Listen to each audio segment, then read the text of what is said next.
conversation now as well. Retired Colonel Miri, senior fellow at the International Institute for Counterterrorism at Reichman University. Miri, great to have you with us as always.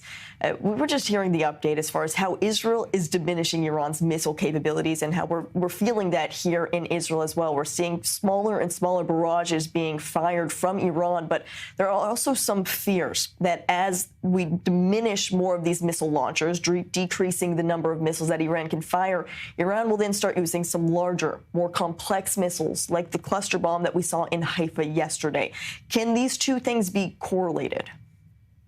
They are correlated, but at the end, we still do need to breathe in deep. I find it interesting that in the background to Ariel, you could see destruction in Tel Aviv, and then you could see what Israel is doing. It's really hard to compare right now the two. Iran has tried to launch against Israel in the last 9 days. The biggest barrage they did was 50. Nicole, let's put things into proportion. I, at least, before this started, would have told you that they would send a barrage of 200 or even of 300 missiles at once. And look, all they've managed to do is 50, go down to 40, go down to 30. And yes, perhaps they'll be able to go back up, but we are destroying those launchers. But I need to add into it, we're not only attacking launchers. That's the portion both to protect us against what Iran is firing against us. We're also attacking the drone sites. But let's be clear, today, in the last 24, 48 hours, Israel is also continuously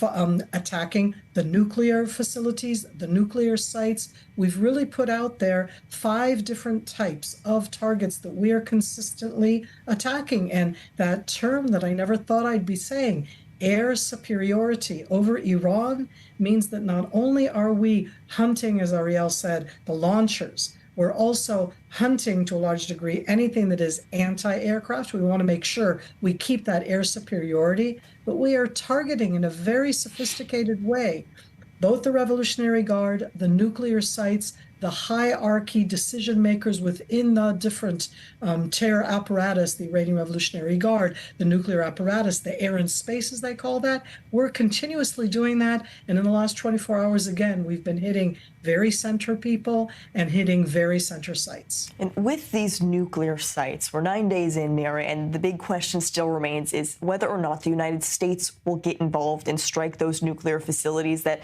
Israel might not be able to fully strike without some major consequences by themselves. But is Israel ready for the possibility that the United States will not get involved? Do they have other means to take out, for example, Fordo without these bunker busters from the United States?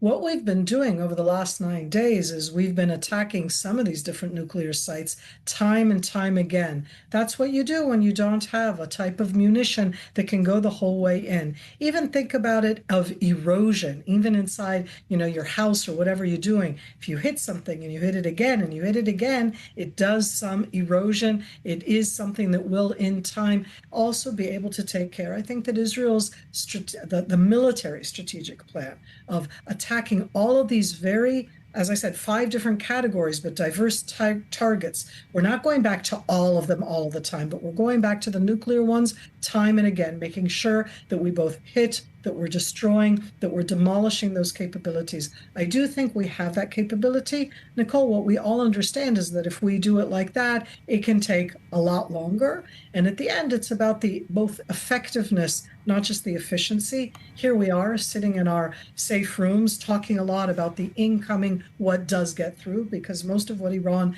is firing and sending against us does not get through. And so we do need to have a timetable on how long we in the home front can keep going ourselves this way. And what is that timetable, Miri? How long is Israel prepared for this? Because the chief of command says that this could be a long war with Iran. Chief of Staff is the one who knows better than anybody else in that sense the capabilities of Israel and what the game plan is militarily. Militarily, we can continue like this. Certainly, I'm even going to say weeks. But I didn't bring Nicole with me into, I'm also a wandering Jew between places that have safe rooms because I don't have one in my house. Wow. I didn't bring my crystal ball, and I don't mean to be silly about it. I think it's a really important question for all of us. I think that we really want to let the Israeli Defense Forces, let the Israeli Air Force continue doing its systematic attacking and targeting of the 5 different types of groups of targets. One of those groups is to try as much as possible to diminish what's coming into Israel, the missiles and the drones. The other 4 groups in attacking the Iranian Revolutionary Guard, in keeping down the air defense, in attacking the nuclear sites themselves, but also in attacking the facilities where they make the missiles and the drones, those same missiles and drones that they have exported, both to Hezbollah and to the Houthis that have been used against us so extensively. So my crystal ball says, give it a week or 2. If the United States steps in, it changes all of the equation. That's something different. That's coordination. The Iranians have tried so many times to threaten the United States from stepping in that I think that they would have the Iranians would have an automatic reaction to fire against U.S.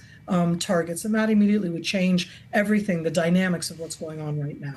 And over the next several weeks then, during this possibly prolonged war, Miri, how can Israel continue to keep this Western support, even if the United States does not get military involved? We have seen these 5 key assets that Israel continues to target, as you mentioned, but is this a way to continue to maintain this Western support as the IDF maintains air superiority over the skies of Iran? I think that what we've done in Iran shows very clearly when you're targeting, this is a country, it's 86 million people. It has a very strong military industry. It has a very strong capability, both of industry, of high tech, they're very educated. And I say that because we're being very specific in our targets. And I think that in that sense, as long as we continue with the very clear cut Iranian Revolutionary Guard, the air and space, these different type of targets, the world is not against us. The fact that the world is afraid from the Islamic regime's threats, Nicole, that's something we could talk about from here to eternity. I do a lot of talking on the international media, and I don't attack them, but I'm sharing with our viewers that I find it very frustrating that what everybody is worried about is, oh no, they'll be attacked. As long as it's only Israel, it's okay. And excuse my sarcasm in the air, because part of that, in that sense, is what will the world do? There is an aspect also that we need to be aware of, which is economic at the end.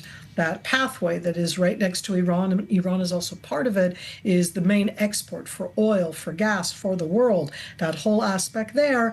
And when that starts to get really disrupted, the world will step in. When the oil prices really jump, and they're already jumping, it's going to affect Japan and China and Germany and all these different countries. So we can't ignore the world. And what we're doing now, it's not that it's a service to the world, it's going against the worst type of regime that was building these capabilities. As long as they let us do it, let us keep on doing it. Retired Colonel Miri Eisen with insightful analysis as always. Thank you so much for joining us this evening. Thank you, Nicole.